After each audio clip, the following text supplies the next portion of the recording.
आदाब स्टूडेंट्स, आज के इस लेक्चर में मैं आपको डायरेक्ट एंड इनडायरेक्ट नरेशंस के बारे में बताता हूं। स्टूडेंट, इसको स्पीच भी कहते हैं और नरेशंस भी कहते हैं। ठीक है, लेक्चर बहुत इंपॉर्टेंट है इसी वजह से कि जब भी किसी कॉम्पिटिटिव एग्जाम की बात होती है तो इसमें सबसे जो इम्पॉर्टेंट और जो स्कोरिंग पार्ट होती है वो डायरेक्ट एंड इनडायरेक्ट नरेशंस की होती है।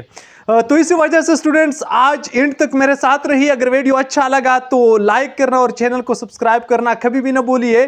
स्टूडेंट्स, ये इंट्रोडक्शन वाली लेक्चर है और ये लेक्चर नंबर फर्स्ट है और इसी तरह ही ये सिलसिला हम आगे बढ़ाएंगे। इसके डिफरेंट रूल्स के बारे में बातें करेंगे, यानी lecture number first, second, third, fourth और इसी तरह जो है ना, अगर आप इसी ही प्लेलिस्ट के ऊपर देखें तो समझने में बहुत आसानी होगी आपके लिए। स्टूडेंट्स, डायरेक्ट एंड इनडायरेक्ट ये बेसिकली 3% स्टोरी होती है। इस 3% स्टोरी में स्टूडेंट्स बेसिकली हम एक बंदे की बात को उठाते हैं और इसको किसी थर्ड बंदे के पास लेके चलते हैं। फॉर एग्जाम्पल, हमारे साथ एक बंदा है, यानी ये एक बात कहता है, किसको कहता है? इस बंदे को कुछ कहता है और ये बंदा क्या काम करता है? ये बंदा चला जाता है, यहां पे एक और बंदा होता है, इसको वही कहानी सुनाता है जो इस बंदे ने कही है। मिसाल के तौर पर इसने कहा आई एम बिजी।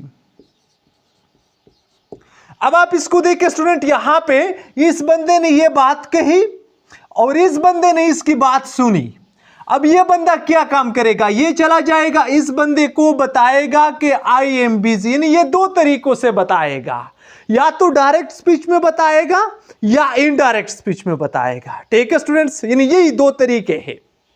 अच्छा, अब ये बात जो है इसको बताने के लिए स्टूडेंट्स मुख्तलिफ किस्म के प्रोनाउंस की जरूरत होती है, जिसको हम पर्सनल प्रोनाउंस कहते हैं। इन पर्सनल प्रोनाउंस में स्टूडेंट्स ये वाले आते हैं, आप इसको देखें, आई, वी, यू, इसी तरह ही, शी, इट, दे वगैरह। यानी ये क्या है? ये हमारे साथ पर्सनल प्रोनाउंस है।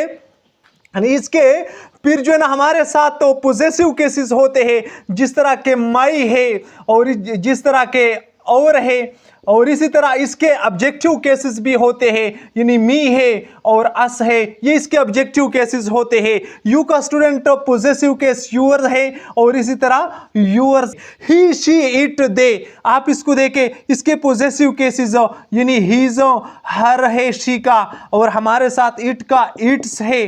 ठीक है स्टूडेंट्स, इसी तरह दे का दियर है, ये इसके पोजेसिव केसेस है। और इसी तरह स्टूडेंट इसके ऑब्जेक्टिव केसेस को देके, ही का हमारे साथ हिम बनता है, शी का हर बनता है। ठीक है, अच्छा, इट का वही इट आता है और इसी तरह दे का देम जो है ये बन जाता है। ये क्या है स्टूडेंट? ये हमारे साथ पर्सनल प्रोनाउंस है।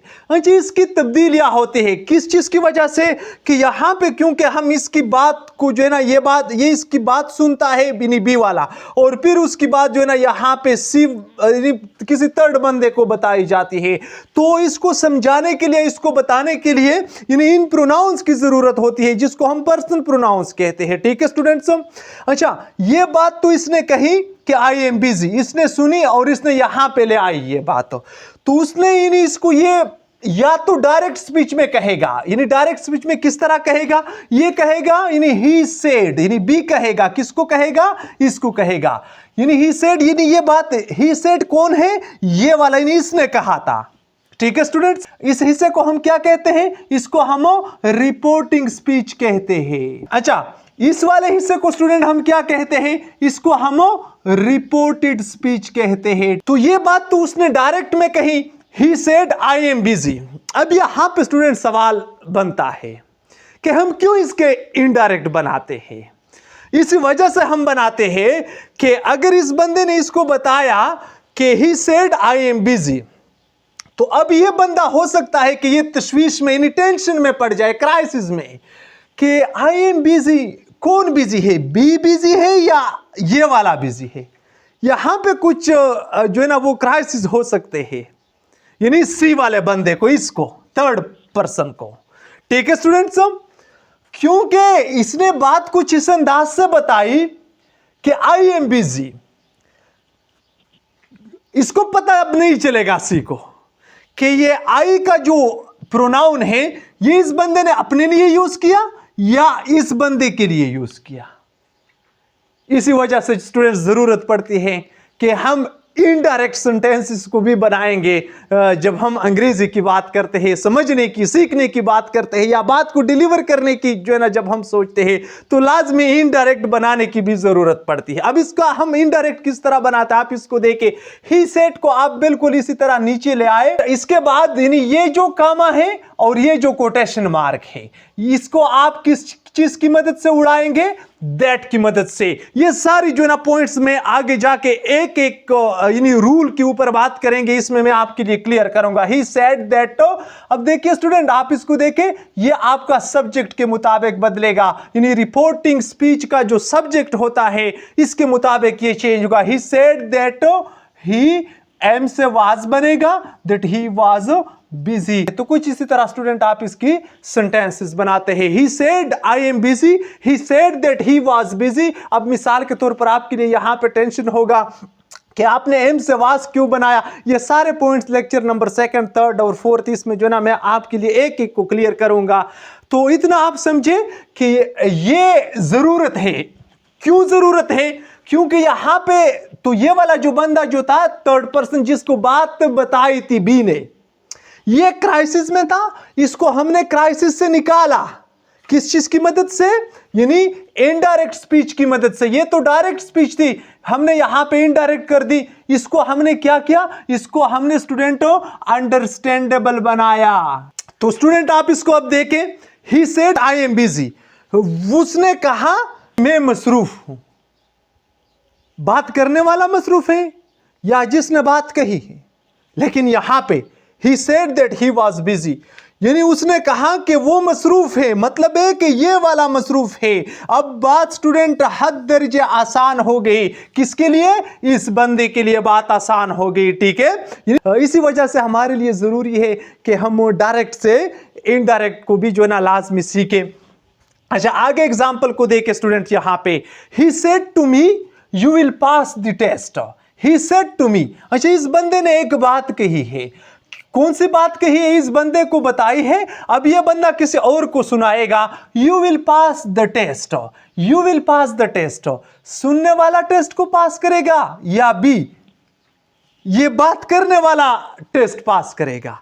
यहां पे थोड़े से स्टूडेंट जो है ना क्राइसिस है, हम इसको किस तरह चेंज करते हैं। अच्छा ही टोल्ड मी, आप इससे यहां पे यानी जब इसी तरह स्टेटमेंट होता है तो आप डायरेक्टली इसको यहां पे इस अंदाज से लगाए, और जब इसी तरह होता है स्टूडेंट तो आप सेट को टोल्ड में बदले।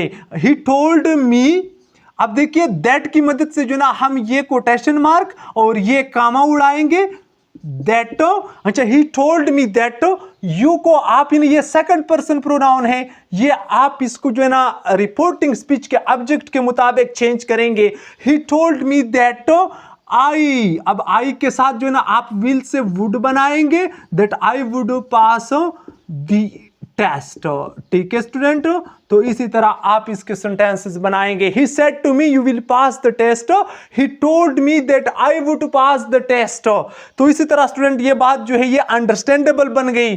किसके लिए अंडरस्टैंडेबल बन गई? इसी के लिए अंडरस्टैंडेबल बन गई कि इस बंदे ने इसको ये बात बताई थी कि आप टेस्ट को पास करेंगे। ठीक है स्टूडेंट्स, यानी ये बात नहीं कही थी कि ये वाला पास करेगा।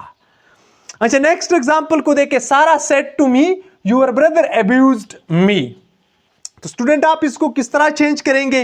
अब सारा को नीचे ले आए, यानी सारा टोल्ड मी, दैट की मदद से आप कामास और कोटेशन मार्क को खत्म करें, दैट। अब देखिए योर ब्रदर अब्यूज्ड मी, अब ये किसका ब्रदर है? सुनने वाला परेशान है। अब यहां पे जो बात बताता है ये क्या कहेगा, यानी यहां पे यूअर से माई बन जाएगा। क्यों? तो आप इसका यहां पे यानी पोजेसिव केस में लेकर आएंगे और इसी तरह ये माई में चेंज हो जाएगा। दैट माई ब्रदर आप इसको देखें, माय ब्रदर जो हैड अब्यूज्ड, यहां पे मी रह गई। अब हम इसको किस चीज में चेंज करेंगे?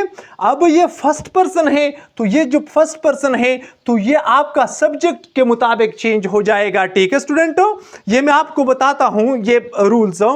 तो आप यानी सारा के लिए यहाँ पे यानी आप लाजमी बात है कि आप यहाँ पे हर इस्तेमाल करेंगे क्योंकि ये गर्ल है। ठीक है, Sara said to me your brother abused me, Sara told me that my brother had abused her. तो इसी तरह स्टूडेंट ये बात जो है ये अंडरस्टैंडेबल हो गई किसके लिए? ये सी के लिए, जो बात सुनता है, यानी यहाँ पे ये इसके लिए अंडरस्टैंडेबल हो गई।